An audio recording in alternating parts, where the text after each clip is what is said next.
everybody, and welcome to the new year. Oh my goodness, it is 2023 already. And as you know, we may come into this space trying to figure out whether or not we're excited about it, if we're, having a little intrepidation about it, or we in our feelings about it, because the last two New Years literally knocked us off our heels, took us in a space where we weren't even prepared to go. But it's 2023 and we are ready to sit down, prioritize, just really look at our lives and have some fun. So I'm going to invite our guest in. And today we are joined by none other than Dr. Tierney, our Level Up Life Coach, Pastor JT Owens, pastor and life coach, as well as Stacey Owens, balanced living coach, entrepreneur, and educator, administrator extraordinaire. Hey, everybody. Hey, Dr. J. Hey, it is the new year. Oh my goodness. I cannot believe that these last 365 days, they went so fast. And now we're back at the beginning.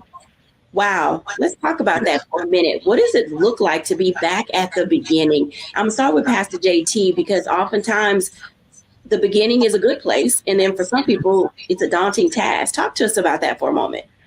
Yes. I always love the start of a thing because I believe that it gives you a fresh awakening. It gives you a renewed sense of commitment. Everybody is looking at vision boards, their goal setting. And I know that there will be some detractors, and start to think about, well, you did this last year. What's going to be different from this year? But, I believe that the beginning gives you an opportunity to go into with a clean sheet of paper.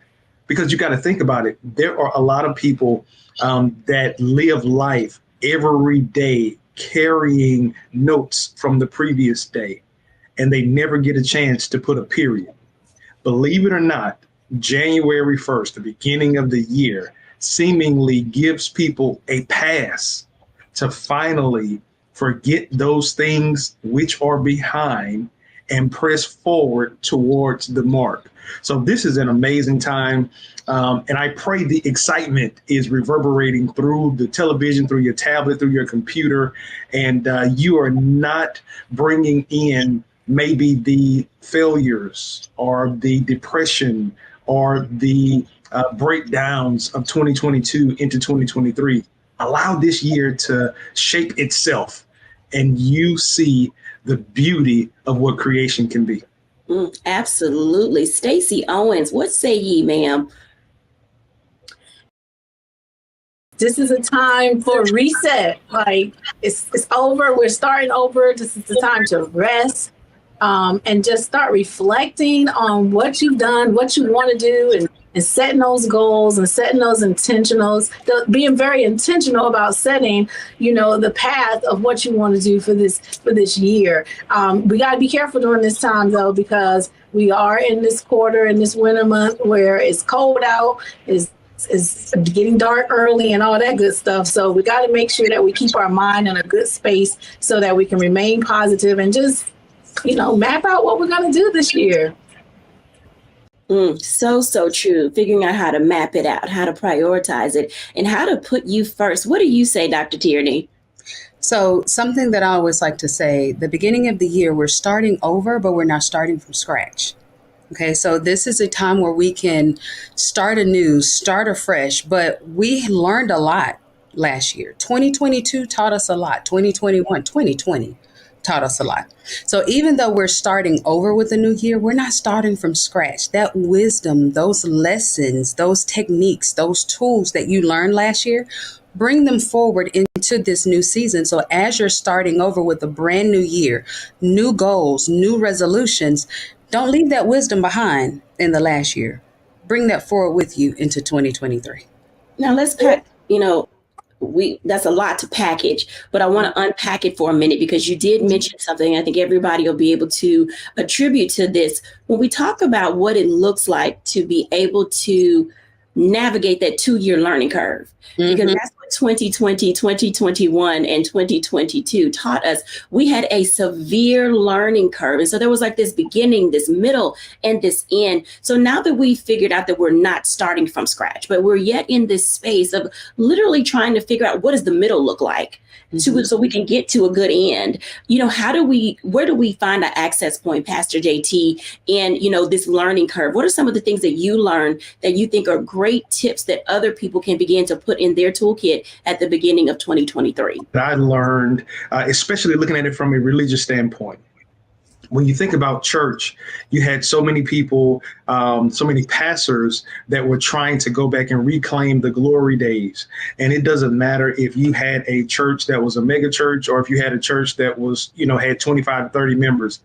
We have not reclaimed that. There are a lot of people that have not come back to church. And so you'll hear a lot of people speaking in past tense. What was, how it used to be.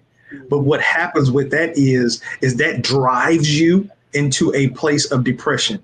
And now loosely, I always kind of frame two of the major mental illness spaces with this thought. Depression arises when you are in the present, wishing that the past had a different outcome. Anxiety happens when you are in the present, but you are in the future trying to predict what will happen. Mm-hmm. So the thing that I have learned is establish your now. Where are you right now? And then let that be your base. Because this is the thing. If you have not evaluated, your now really could have you in a space that is better than you were in the past. Mm-hmm. Because just being at this place, just as my sister Dr. Tierney said, just being at this place means that you're at this place. And I don't want y'all to run past that. Being at this place means that you are at this place. You didn't get here just by osmosis. You just weren't dropped into this space. Man, you went through some stuff to get here. There were some hard nights. There were some struggles. There were some wins. There were some learns. There were some times when you cried your eyeballs out. And there were some times where you were in the middle of a parade, but you are here. But you are here with a wealth of knowledge that you didn't have in 2020. You're here and you know now how to make some things work with a little bit of nothing in 2023 that you may have lost your mind if this was that time in 2020. So I think establishing that now, bringing yourself into this space and maximizing this, that's the best thing that I can offer anybody. Mm-hmm. Absolutely. Dr. Tierney. Mm-hmm. And I'm going to pick up right where my brother just left off. As you are in the now, look at what you need now. How is your life set up now? Some things that I was able to do in 2020, 2021, even 2022, I can't do that now, and I'm talking macro and micro, take an assessment of what your space, mental, emotional, physical space looks like now and what you needs to show up in your now. Okay. If that means you have to get a nanny, if that means someone else comes in and cleans, if that means you have to push back from that circle, if that means you have to start this, if that means you have to stop that, whatever that means, don't hold yourself or beat yourself up because what you did then you can't do now. The thing that's important is what you need right now that will help continue to propel you forward to your next now. Okay, not getting too far into the future, but what is it that you need that will help you to keep going so that your 2023 can be as successful as you want it to be? Those things make perfectly great sense, because as we're talking about how we go through and navigate the things that are necessary for our now and our next, Stacey, what are some of the things that you have learned as you navigated this 2-year learning curve? Yeah, I'm going to go right in with my colleagues, with that right now space. You find your gap and then be flexible enough. I learned that I had to be flexible, and in my now, what was I missing? What do I need so that I can get to that next level? So learn a new skill. I learned that there were some things that bubbled over the last 2 years that I didn't even know I was dealing with. And I didn't even know if I knew how to deal with it. So I had to put that on the forefront to say, what book can I read? What self-help thing can I do to help me to be able to process that? And I see that a lot even in the field of education.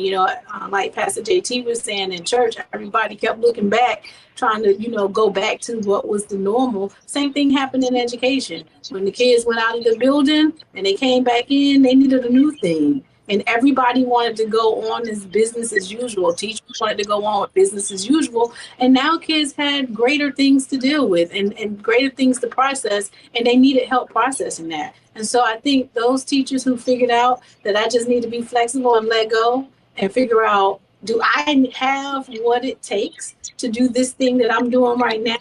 And if I don't, where can I look to get the help for that?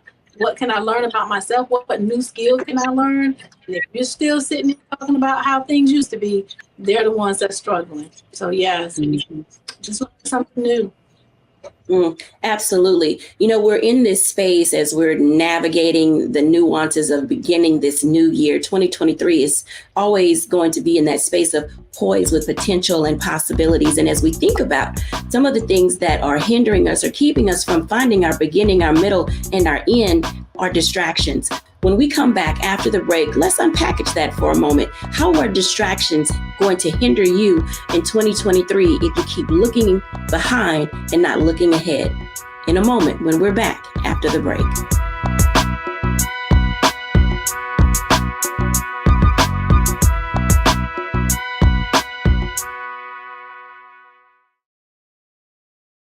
Black Star Network is here. Oh, no punch! I'm real revolutionary right now. Thank you for being the voice of Black America. All momentum we have now, we have to keep this going. The video looks phenomenal. See, there's a difference between Black Star Network and Black-owned media and something like CNN. You can't be Black-owned media and be scared. It's time to be smart. Bring your eyeballs home. You dig?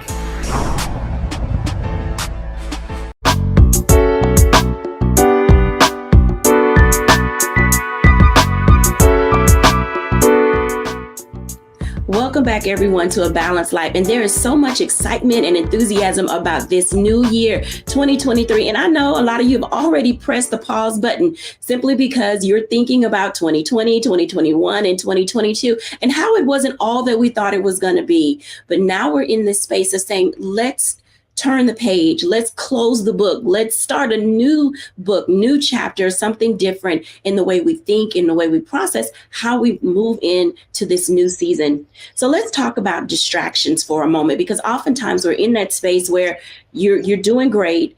Things are looking good. You've got your plan. Pastor JT talked about the vision boards and it's all on your wall and you have a map, but something gets in the way. I want to talk to our Level Up coach for a moment, Dr. Tierney, so she can unpackage for us the role distractions play and how to get out of our own way in order to be able to move forward. Dr. Tierney. So distractions are usually the number one thing that keeps us from actually reaching our goals. Distractions can be external and internal. So a lot of times when people hear distractions, they think of other people or they think of social media or they think of external things. But there can be internal distractions. And those internal distractions are usually the ones that levy the most damage. I've heard it said this way: your enemy is your inner me. Your enemy is your inner me. What are you thinking? What are you feeling? What is on the hamster wheel of your mind? Is it procrastination? What self-sabotaging, toxic self-talk are you telling yourself? Are you walking around saying, oh, I'll never get that, or maybe one day I would, or I should be better?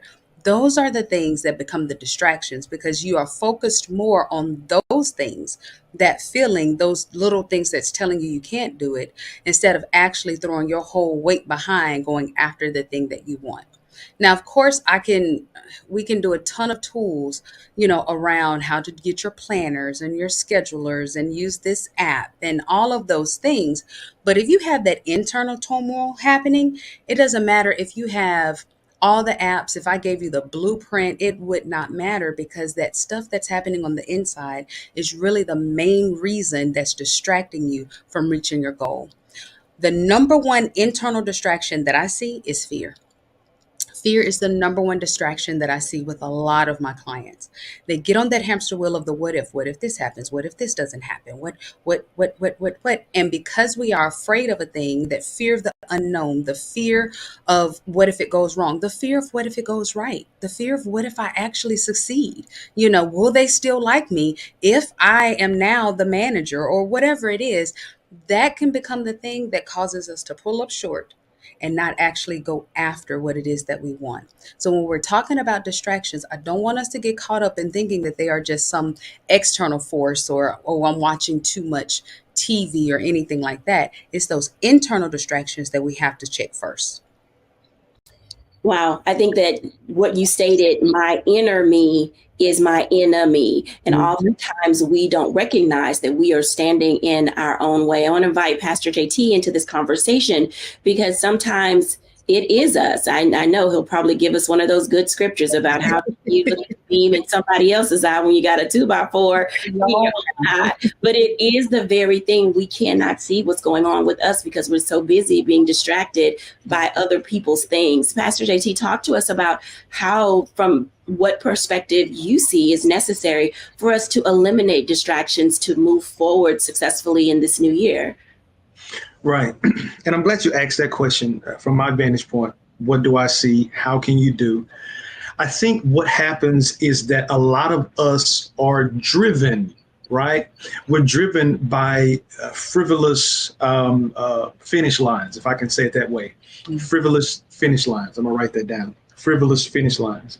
Because when we achieve those things or we don't achieve those things, or if we're looking at somebody else's achievement and that is our picture of what the finish line looks like or success looks like, then we really don't have anything that's motivating us because it changes every day. And it seems like there's a new finish line, or if somebody else is doing something, then I want what they have.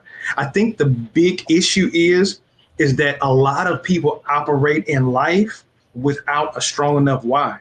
Because if your why is challenging, if your why is demanding, if your why is causing you to get up out of bed without even hearing an alarm clock go off, you're going to check your own self.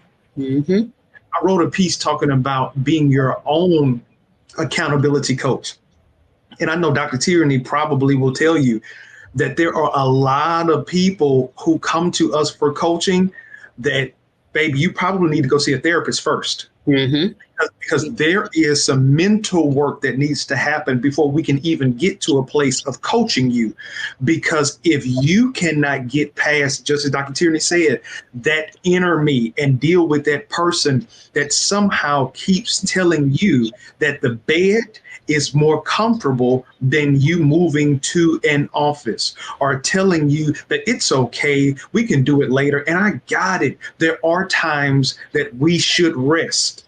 But then there are some times that rest is not warranted because we have not even started yet. And so I really believe that one of the biggest things that I would challenge anybody on here before you have another vision board, because there are some people, Dr. Jackie, that they have a new vision board every year. And there are things on those vision boards that they have not accomplished since 1989. They still got pictures that they cut out of old Ebony magazines and Big Mama's jets and saying they wanted to achieve this. And now you have to ask yourself the question, what habit have I created within myself that has caused me to be so undisciplined in my life that I can look at a picture and say I want it, but I won't push myself to develop the things that need to happen to have that picture become a reality. Because the only thing that stands in between you and success is you. I'll give this scripture. We hang on this scripture so much. When the Apostle Paul said, I can do all things through Christ that strengthens me, I got it. And I said this speaking to a group of Black men. I said, if you look at that scripture, I say in church, somehow, some way we have convinced you that all the responsibility relies on God. The first thing that Paul says is, I can do it. When you cannot convince yourself that it can be done, you now jeopardize the power of God. You now put a muzzle on God. And Pastor Jay, how can we put a muzzle on God? Jesus said he couldn't even perform miracles in his own hometown because they didn't believe. So it starts here. So if our why is not pushing us to develop a strong sense of I can, 2024 will be right at this point saying what we could have, would have, should have done. But you are at an optimal space right now to develop your own brand board image and how it's going to be and what you're going to achieve and actually get it done. Absolutely. I'm going to give a couple of snaps over here because, when I think about what you're talking about, Stacey said something earlier that really resonated in how we need to, find ourselves where we really need to be so that we can keep moving and going. Stacey, when you think about distractions, what role does discipline play in being able to keep moving forward? Oh, discipline is major. I was going to say, if I had to add anything on about distractions, I think that's a phase of my life that I'm in right now, because even when you have the tools and you have the well put together, vision board, and you worked everything out, right when you're at the cuff of something great happening for you, it seems like the whole world opens up and try to take you in a different direction and get you off track. And so I think the first step is you got to also learn how to recognize when something becomes a distraction for you, whether it's internal or external, because we're so accustomed to waking up and moving in our everyday life that little simple things may happen and we may not see it as a distraction. And we're not really paying attention because we're not operating in our presence. So we're not paying attention to how every time I get ready to open my laptop to write my dissertation, 100 distractions come. Okay. And I'm now learning that I have to be able to, defeat those distractions by telling people, now I can't do this for you, or now is not the time for this, or no, or, learning how to escape and finding time to get to myself. So I'm working through that now. How can I help identify this is a distraction for me, and then move to another space and say, this is how I'm going to deal with this distraction. And then not feel guilty when those distractions become other people. They like to put guilt on you and make you feel like, you're not meeting their needs. All of that you have to take into play. So I think the hardest thing is just recognizing, for me, this right now is a distraction. And it's not helping me towards the forward progression of what I'm working on now. That's what's going to get you around it all, is knowing what are your distractions. I think that that resonates on so many levels because, forgetting what is behind and pressing, toward the mark. Oftentimes we forget where our mark is. We forget where our why is. We forget our beginning. And I'm going to go into this break. But when we come back, talking about those things related to what self-sabotaging look like. And one of the things that I can think of is the danger of comparison. When we come back after the break, let's talk about that for a moment. Who are you comparing yourself to? Why is it in the way? And why is it not something that you can seemingly remove yourself from? When we're back after the break.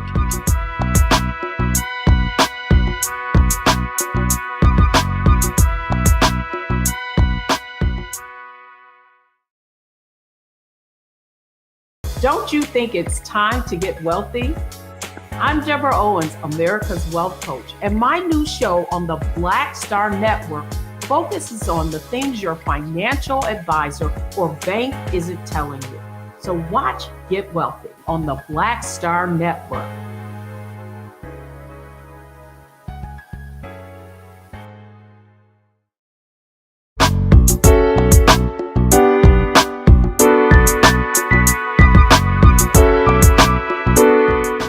Welcome back, everyone, to A Balanced Life. And as you can tell, starting off the new year requires you to have some things in your toolkit and arsenal that you can call upon when you're triggered by the things of your past, when there are things that you want to accomplish, but old behaviors and habits and ways of thinking get in the way. So let's talk about comparing ourselves to other people. Everybody come on back in, because, there's something dangerous about comparing yourself to other people. And that is one that I find is a great saboteur of being able to get mentally well, physically well, socially well, emotionally well. All of those things kind of just fall into play. And I want to start with Stacey, because one of the things that she talked about related to discipline was, how do you get you out of the way? Stacey, what are some of the things that you have learned about being able to remove portions of yourself that hinder you from staying not only disciplined, but looking what other people have accomplished at your age with your credentials, et cetera, et cetera? First of all, I don't look at other people because I'm only in competition with myself. You know, I love it. When you start looking at what Sally's doing down the street, I don't know her story. I don't know what she, I don't know what's for her. I don't know her good times, her bad times. I don't know what skill set she has. So I don't want anything that Sally has, because what's for me is for me. And so I think when you start comparing yourselves to other and you start looking, you know, down the road to say, well, if so-and-so is doing it, I should be able to do it too. That you're setting yourself up for failure right then, because you can only take your gifts and talents and do what's directed for you to do. You don't know what that other person's gifts and talents are. So, I mean, that's how you lose discipline, because you're trying to compare from the outside, looking into somebody else's insides that you don't have the complete story or picture to. So now you're not disciplined because you're making a bunch of assumptions about what it is that they're doing or have done. And then you're trying to do the same thing and you don't even know. So now you're wasting time. So I think you get past that by focusing only on you and what you're desired to do, knowing when you're in your different season, knowing when something is not moving the way that you anticipated it to move. That's not a time to abandon ship. That's a time to become more focused, more disciplined, and trying to figure out what else do I need to do. I don't compare myself to other people. And I encourage people not to compare yourself to me, because you don't know my struggles. Dr. Tierney. So I had the benefit of growing up in the 80s and 90s before social media. So we didn't know what everybody was doing. I didn't know what the other person's birthday party, looked like. And the benefit, the beauty in that is that it forced me to really get to know me, what I wanted. So we talked earlier about having our why. I think a lot of us don't have our why, don't know our why, because we're too busy looking and putting our eyes on our neighbor's paper and trying to emulate what they're doing without first getting to know ourselves, without getting to know what it is that we want. We want what they want without really knowing what it is that we truly want for ourselves. I tell my clients all the time, I pay a high price to sit in the big yellow chair. It costs a lot to be, Dr. Tierney, and so when we start, and I'm going to use this word, I'm going to go down Pastor JT Street. When we start coveting what our neighbor has without looking at the burden that comes along with those blessings, then we're cutting ourselves off at the knees without really looking at ourselves, what it is that God has for us, our gifting, our talents, our desires, our passions, our purpose. And we're trying to run somebody else's race, wondering why our life is not panning out the way that we thought it was, or why we keep tripping and falling. So this is why it's important. I love what Stacey just said. I don't compare myself to anyone else. Can we absolutely learn best practices? Yes. Can we learn from one another? Absolutely. But when you start to diminish you in order to become a clone of someone else, you are shortchanging why the good Lord put you on this earth. Can't nobody Dr. Tierney the way Dr. Tierney can Dr. Tierney. Can nobody do you the way you can do you? And it's your job to walk in that. It's your job to stand on that. It's your job to uncover and discover everything that God put on the inside of you.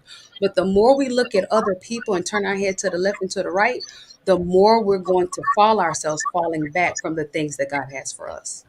Absolutely. Pastor JT. Wow. My sisters did a great job. I really, let me figure out something to say. Y'all got Pastor JT speechless. I mean, they did it. They did it. But I kind of float in this, kind of 21st century liberating, revolutionary minister, right? So I don't really preach a very watered down message. I feel like I got, some Nat Turner in me. I'm just preaching, and because I want people to be free. I want people to be liberated from the shackles that we place on ourselves. And one of the greatest things that we have done in this day and age, we have placed the shackle of comparison on us. There's a quote that says that comparison is the thief of joy. So now, could there be so many people walking around in a stupor, so to speak, walking around depressed, despondent, because they're looking over their shoulder, looking at somebody else? There was a scripture in the Bible. Chief Levite was in charge of David's choir.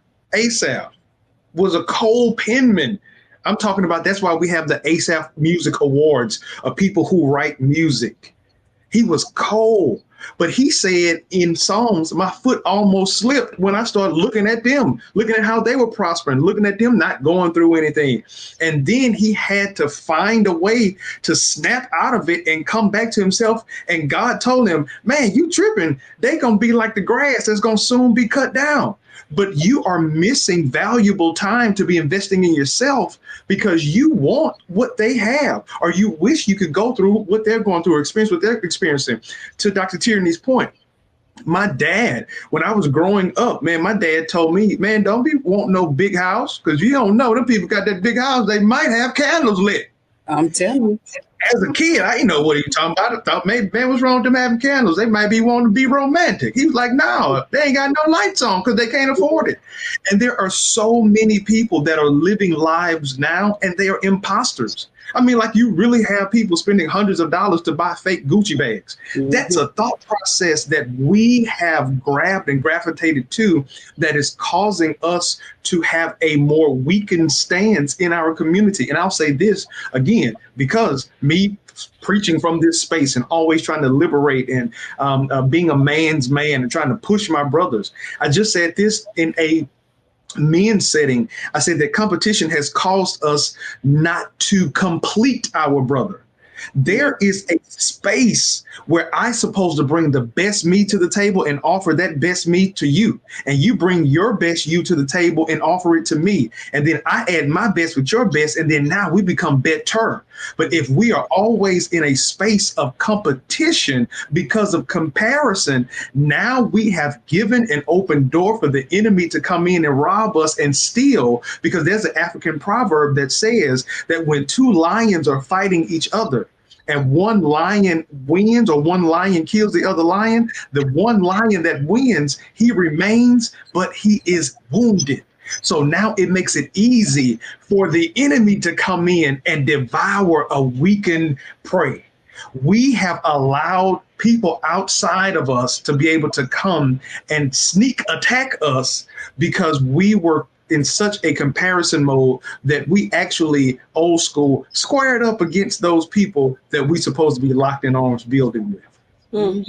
It's very interesting because oftentimes it's those battles that we are in with other people that keep us out of balance of being able to be who we are and what we need to be. So let's give our audience a challenge as we prepare to go into the break. What would you say they should keep or let go quickly related to no longer being comparing themselves or being allowed to be compared to other people? Pastor JT. Keep a picture of your greatest self in front of you and work on that. Don't worry about nobody else. Just keep, real quick, there was a pastor that I was coaching and he was very despondent. He was saying he wasn't growing. And then I asked him, I said, with all of the work that you're doing, amazing guy, amazing preacher, doing great community stuff, but he wasn't seeing thousands coming every Sunday. I asked him, if you were in a rural country area doing all that you're doing and you were the only person there, you would be a superstar. And I said, you're a superstar right where you are right now. So keep that vision of the best you of you in front of you and work on making that to be the best that God has created it to be. Absolutely. Dr. Tierney. Let go of keeping up with the Joneses. We have no idea what the Joneses got, what's the truth about the Joneses. We get on social media and we see that couple hashtag goals. We don't know that they was just fighting like cats and dogs before they took that picture. We try to get all of the things that we see other people with without really knowing the full story. So we compromise our finances, our peace, our happiness to try to keep up with them. Stop trying to keep up with other people and stay in your lane. Absolutely. Stacey Owens.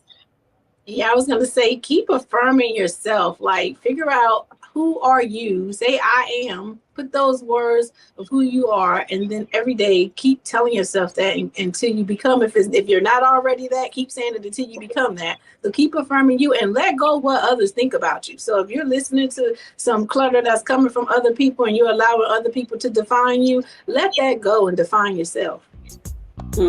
Absolutely. I think that's a perfect segue because literally the imposter syndrome can overwhelm us and oftentimes overtake us. When we come back after the break, we're going to talk about getting to know you again. We'll be back in a moment.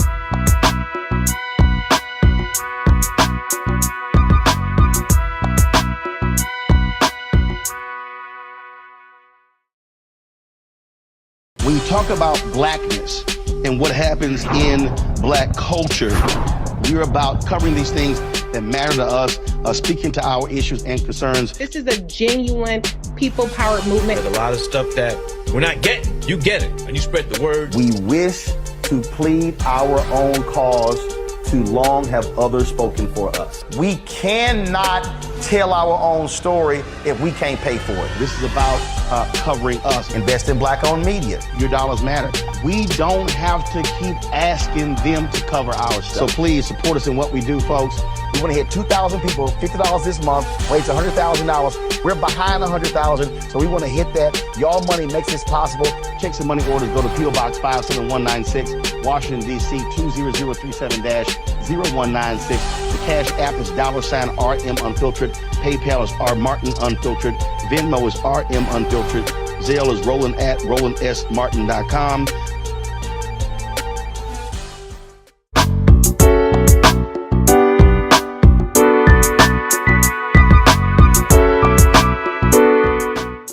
Welcome back, everyone, to A Balanced Life. And sometimes finding your space, finding your balance, finding your rhythm, finding your vibe and your tribe is what is needed. Many countries, in a lot of places where it's cold all the time, they get into this rhythm of saying, I'm going to go to concerts. I'm going to, get out and about. I'm going to no longer just stay inward because it's detracting from who I really am as a person. And, a lot of this pandemic season that we were in and are now coming through, put us in that space of not wanting to get out and about and not knowing how to, really live again. So let's talk about that. We're at the beginning of a new year. You're doing something great with your life, or at least you have plans to do that. You want to start over and rebuild.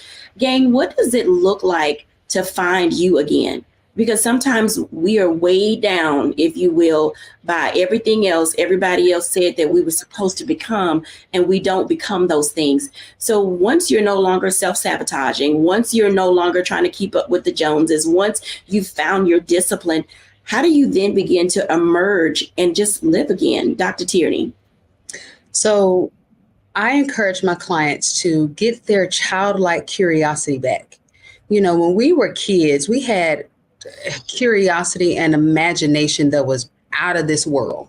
You could give us a stick and we'll take that stick, and it was a drumstick, it was a microphone, it was a conductor's baton, and we could do a ton of things with just a little stick that we picked up off of the ground. But somewhere along the way in our adult walk, we become jaded. And we don't just become jaded about things that are external to us. We also become jaded about the things internal and how we see ourselves.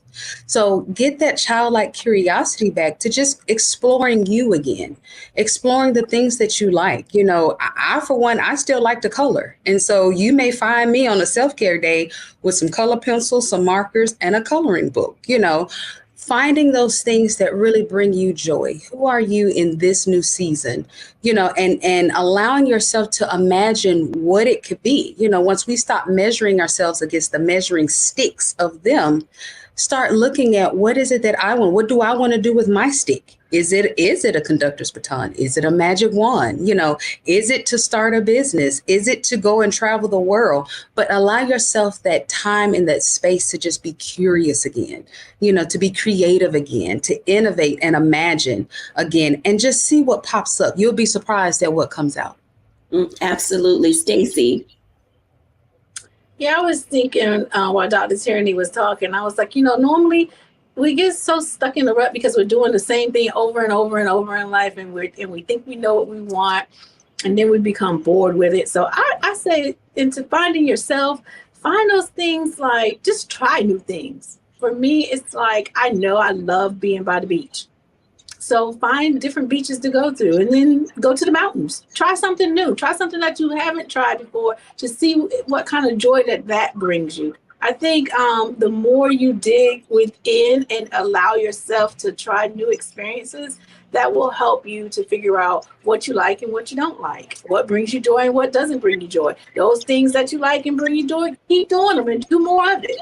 The things that you don't like and it doesn't bring you joy, let it go. But the main thing is, don't get stuck on one cycle trying to just, do what you normally do. Get out the norm. Get out the norm. Pastor JT. Wow. I think both my sisters said what I was going to say. It's kind of odd today. I might need to start going back first again, Dr. Jacquie. New year, I'm just, speechless.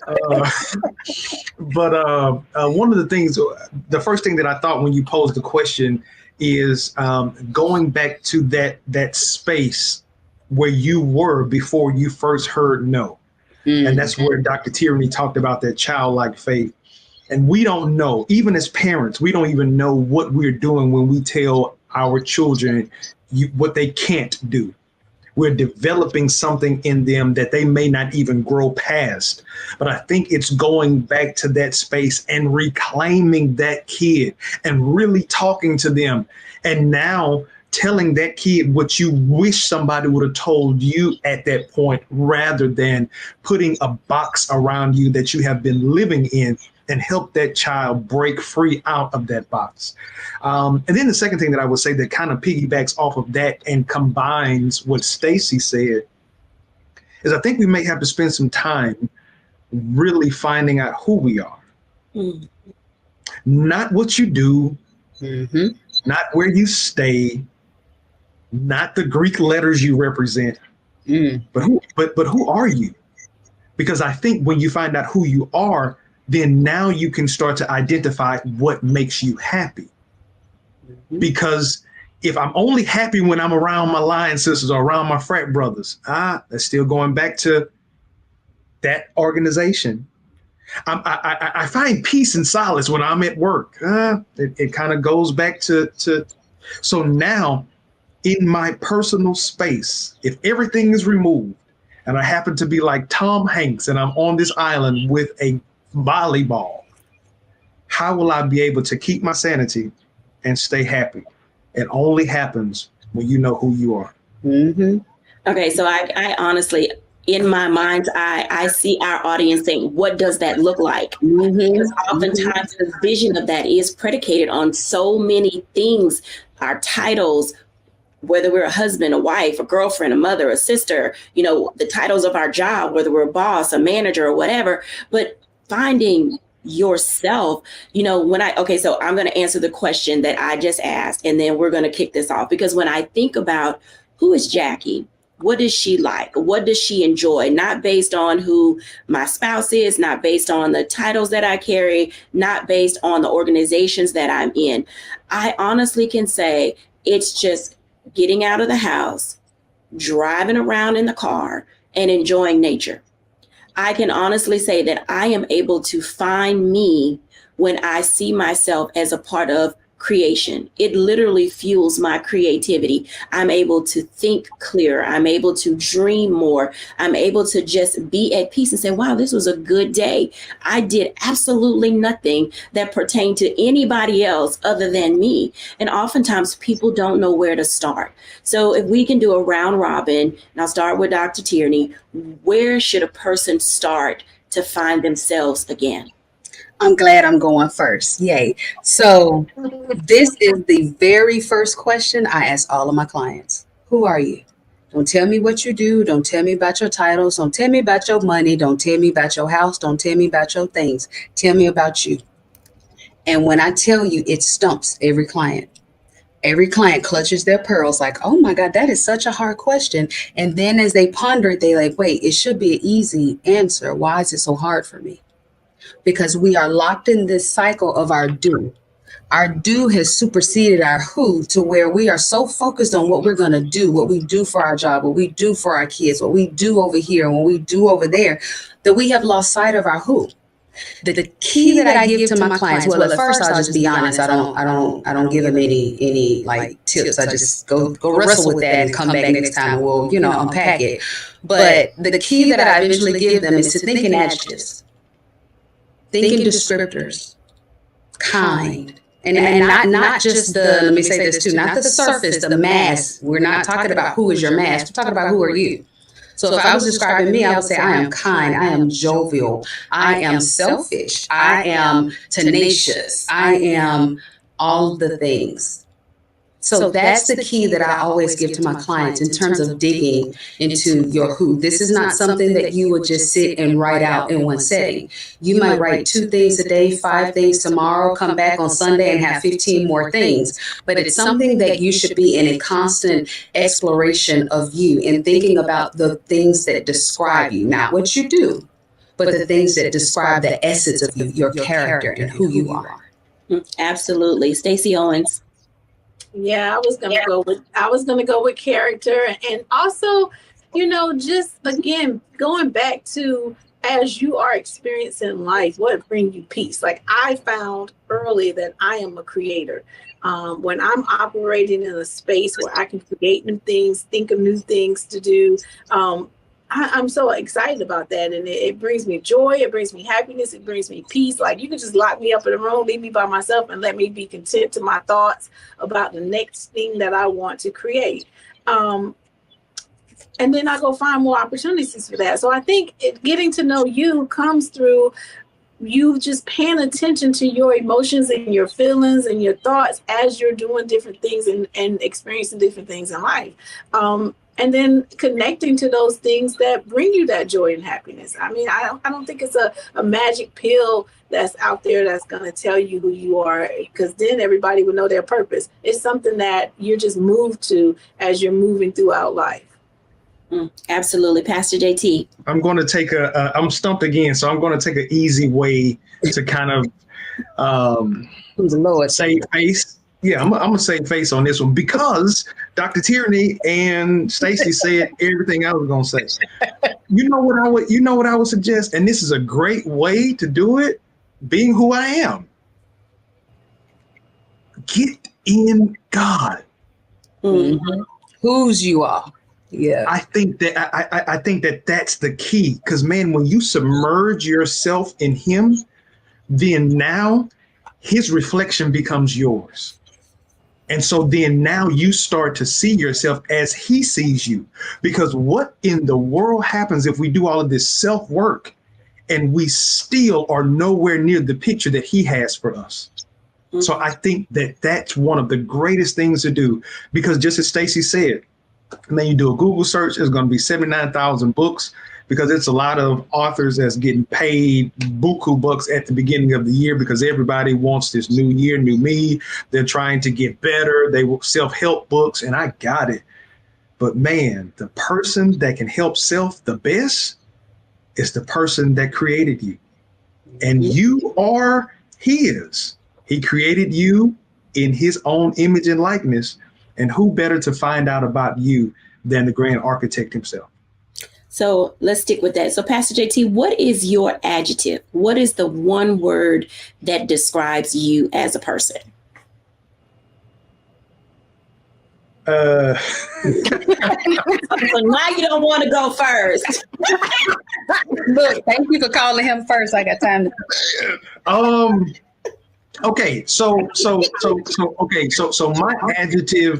my adjective is, if see on my shirt, dream baby dream, I'm a dreamer. My everything about me is I'm a walking dreamer. I'm a walking visionary. And I think that's it, because that encompasses everything in me and everything that I do. So I'm a dreamer. Absolutely. Stacey Owens. Like I said before, I'm a creator. You can give me dirt and I'm gonna turn it into something.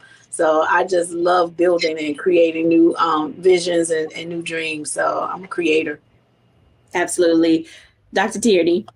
I am tenacious.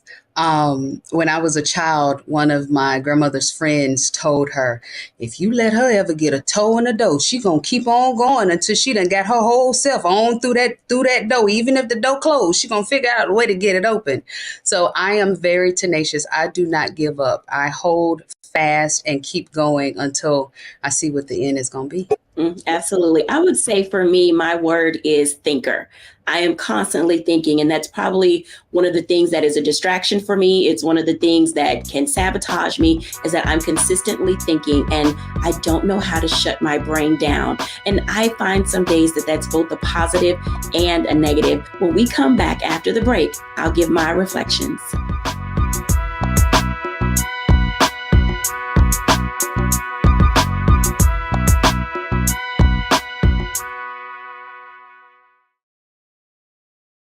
Hatred on the streets, a horrific scene, a white nationalist rally that descended into deadly violence. White people are losing their damn minds. As an angry pro-Trump mob storms the U.S. Capitol, we've seen We're about to see the rise of what I call white minority resistance. We have seen white folks in this country who simply cannot tolerate black folks voting. I think what we're seeing is the inevitable result of violent denial. This is part of American history. Every time that people of color have made progress, whether real or symbolic, there has been what Carol Anderson at Emory University calls white rage as a backlash. This is the rise of the Proud Boys and the Boogaloo Boys. America, there's going to be more of this. Here's all the Proud Boys, guys. This country is getting increasingly racist in its behaviors and its attitudes because of the fear of white people. The fear that they're taking our jobs, they're taking our resources, they're taking our women. This is white fear.